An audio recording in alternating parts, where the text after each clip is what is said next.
अगर हम बात करते हैं with respect to this non current asset case को हम इनिशियली रिकॉर्ड करेंगे कॉस्ट पे, तो कॉस्ट में purchase price, directly attributable cost और डिसमेंटलिंग कॉस्ट सब कुछ आ जाती है। अब सबसे पहली जो हमारी डिस्कशन होगी दैट्स अबाउट परचेज प्राइस। मैं रिपीट करता हूँ, सबसे पहली जो हमारी डिस्कशन है that is about purchase price. अच्छा, अब अगर हम इस परचेज प्राइस की थोड़ी सी बात करें और डिस्कशन करें तो परचेज प्राइस का कॉन्सेप्ट एक्चुअली क्या है। अगर हम परचेज प्राइस का कॉन्सेप्ट की बात करें तो परचेज प्राइस के अंदर जो है क्या बोलते हैं कि इट एक्चुअली सेज दैट ये 5 चीजें मिलके परचेज प्राइस बनती हैं। वो 5 चीजें क्या मिलके परचेज प्राइस बनती हैं उसकी थोड़ी सी बात करते हैं। सबसे पहली चीज लिस्ट प्राइस। लिस्ट प्राइस क्या होती है, आप किसी भी चीज को जब खरीदते हैं ना, याद रखिएगा, जब भी आप किसी भी चीज को खरीदते हैं तो उसको खरीदते हुए यूजुअली अगर वो एक स्टैंडर्ड चीज होती है तो एक मैन्युफैक्चरर की प्राइस होती है। वो मैन्युफैक्चरर की जो प्राइस होती है that is called list price. For example कि मैन्युफैक्चरर ने एक चीज आपको बोली कि यार ये $50,000 की है, so that's going to be termed as a list price. फिर ट्रेड डिस्काउंट, आपको पता है ट्रेड डिस्काउंट क्या होता है, चीज को खरीदते वक्त का डिस्काउंट। लेट्स से कि 3,000 दुकानदार ने आपको छोड़ दिया। फिर रिबेट। रिबेट क्या होता है, रिबेट ये होता है, जैसे इसकी मिसाल दे दूं, तुम समझो कि वो जो ना अक्सर बेचते जब रंग खरीदते हैं ना, तो रंग के अंदर से एक टोकन निकलता है बाल्टी से। वो रंग की बाल्टी से जो टोकन निकलता है वो टोकन क्या होता है, वो रंग की बाल्टी से निकलने वाला जो टोकन होता है वो एक सॉर्ट ऑफ रिबेट होता है कि मतलब वो टोकन शायद 500 का होगा, शायद 1000 का होगा, मैं अज्यूम करता हूँ 1000 का है। So that means that's a rebate. मतलब नेट कॉस्ट तो आपको 50,000 रुपए उसमें लिखी हुई थी, 3,000 रुपए उसने डिस्काउंट दे दिया, 1,000 रुपए का टोकन मिल गया, तो नेट तो 46,000 का हो गया ना। फिर उसमें नॉन रिफंडेबल टैक्सेस। क्या मतलब non refundable taxes? Non refundable taxes का कॉन्सेप्ट को इस तरीके से कि अगर आप कोई चीज को खरीदते हुए टैक्स देते हैं, कोई भी टैक्स देते हैं, चाहे वो इनकम टैक्स देते हैं, चाहे वो वैल्यू एडेड टैक्स देते हैं, अगर वो टैक्स नॉन रिफंडेबल हो, अगर वो टैक्स गवर्नमेंट ने आपको वापस नहीं करना, तो फिर उस केस के अंदर this has to be added, उस केस के अंदर this has to be added to the cost. यानी कि non refundable taxes, let's say कि अगर मैं इसकी छोटी सी एग्जांपल दे दूं कि आपके पास जो ना अगर 3,000 रुपए के या 5,000 रुपए के नॉन रिफंडेबल टैक्सेस हैं, so that has to be added. कभी कभार कुछ ऐसी चीजें होती हैं जिसको आप इंपोर्ट करते हो मशीनरी को, तो अगर आपने एक मशीनरी इंपोर्ट करी है और इंपोर्ट के ऊपर कस्टम अथॉरिटीज ने 2,000 की ड्यूटी चार्ज कर दी, तो ये आपकी ड्यूटी भी इसमें ऐड होगी। तो नेट कितना हो जाएगा अमाउंट, अगर मैं इसके ऊपर नेट बात करूं, so it's going to be what, it's going to be like this। क्या मतलब ये है कि 50,000 में से 3,000 माइनस होंगे, 1,000 ऐड होगा, माइनस 1,000 और होगा, फिर 5,000 ऐड होंगे, फिर 2,000 ऐड होंगे, तो रिजल्टिंगली आपके पास कितना हो जाता है भाई, 53,000। क्या होता है, 53,000 का।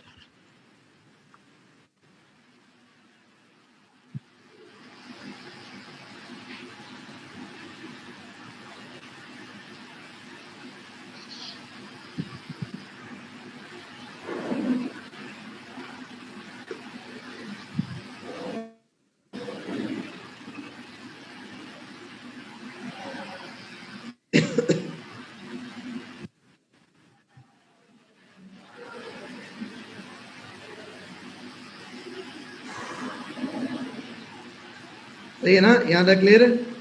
ओके ना, अगली बात समझिएगा और अगला कॉन्सेप्ट समझिएगा। ये तो हो गए परचेज प्राइस। एक और होती है which is called directly attributable cost. Directly attributable cost किसको कहते हैं, वो तमाम की तमाम कॉस्ट जो एक एसेट को उस कंडीशन में और उस लोकेशन में लाने के लिए, जिस कंडीशन और लोकेशन में उस एसेट को मैनेजमेंट चाहती है, that is going to be termed as directly attributable cost. So let me repeat, directly attributable cost क्या होती है, वो तमाम की तमाम कॉस्ट जो कि एक एसेट को उस कंडीशन में और उस लोकेशन में लाने के लिए खर्चा होती है, जिस कंडीशन और लोकेशन में उसको मैनेजमेंट चाहती है, that is going to be considered as a directly attributable cost. Now देखें, समझिएगा किस तरीके से। कॉन्सेप्ट ये है कि देखो जरा समझना, कॉन्सेप्ट ये मेरे भाई कि ट्रांसपोर्ट की एक कॉस्ट होती है।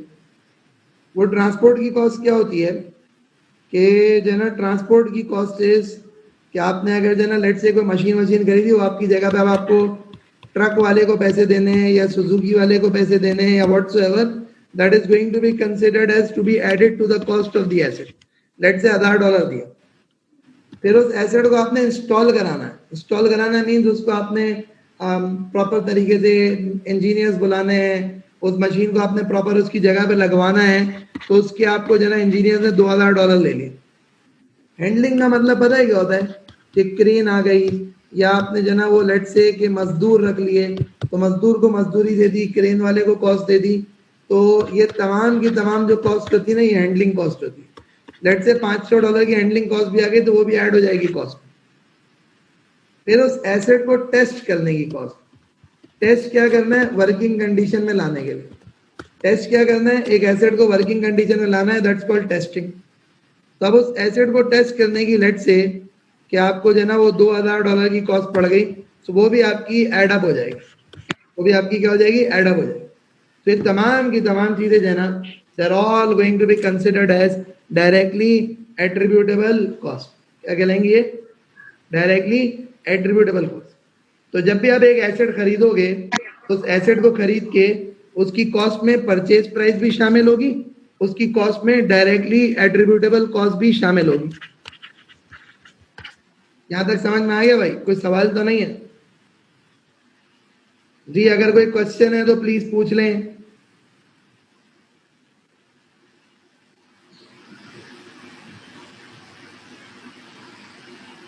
हाँ भाई, कोई क्वेश्चन तो नहीं है?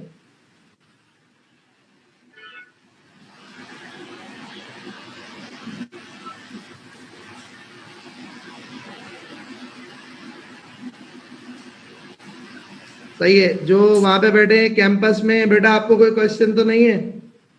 नहीं सर। सही है, समझ में आया है? जी जी सर। सही सर वो लेने आ गए मुझे। सही है। अच्छा, इसी तरह से जो कॉस्ट ऑफ द एसेट है उसमें परचेज प्राइस अपनी जगह हो गई, डायरेक्टली एट्रीब्यूटेबल कॉस्ट अपनी जगह हो गई। तीसरी चीज जो है ना, दैट्स कॉल्ड डिसमेंटलिंग कॉस्ट। ये जो डिसमेंटलिंग कॉस्ट होती है, क्या होती है, मैं आपको थोड़ा समझा देता हूँ। डिसमेंटलिंग कॉस्ट का जो कॉन्सेप्ट है, वो कॉन्सेप्ट ये है कि dismantling cost is the cost incurred at the end of life of the asset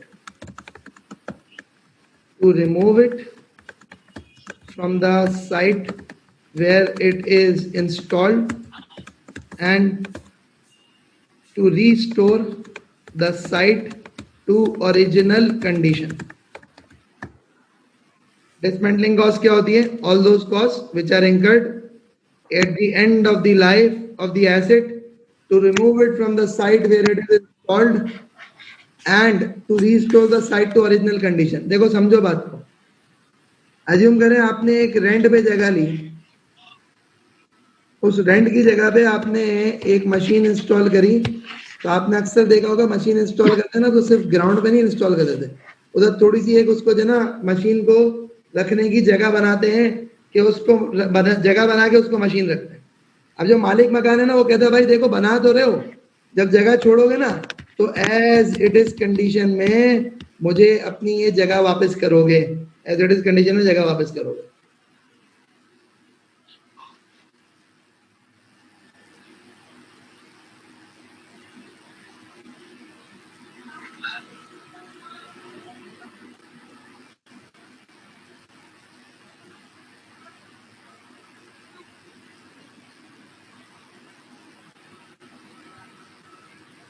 okay जी, तो यहां तक क्लियर है?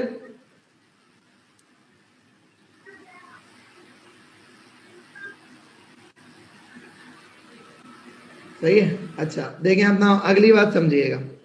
तो बेसिकली व्हाट हैपेंस इज, अगर मैं एक मशीन इंस्टॉल कर रहा हूं तो मुझे पता है कि यार ये एंड में जाके ना ये जो जगह पे जो मसले मसाइल हुए हैं, इस सब कुछ को रेक्टिफाई करना पड़ेगा।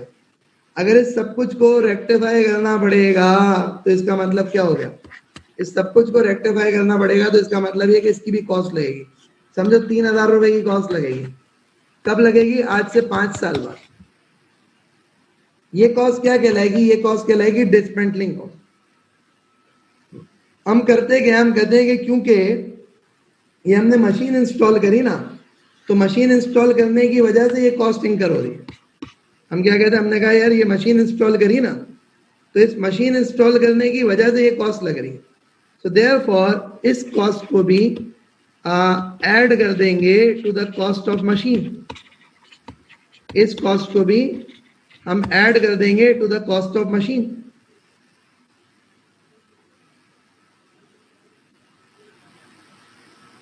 सही है, यहां तक क्लियर है?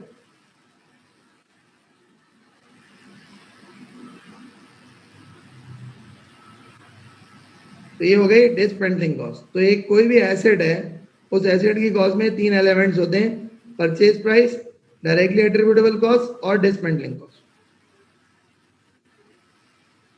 क्या चीज है? Purchase price, directly attributable cost और डिसमेंटलिंग कॉस्ट।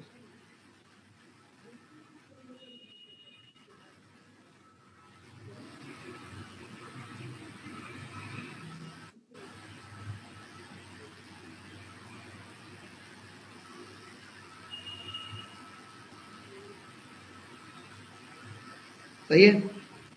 ओके, तो ये तो हो गया कि कोई भी नॉन करंट एसेट होगा, उस नॉन करंट एसेट को अगर खरीदेंगे तो उसकी कॉस्ट कैसे एस्टेब्लिश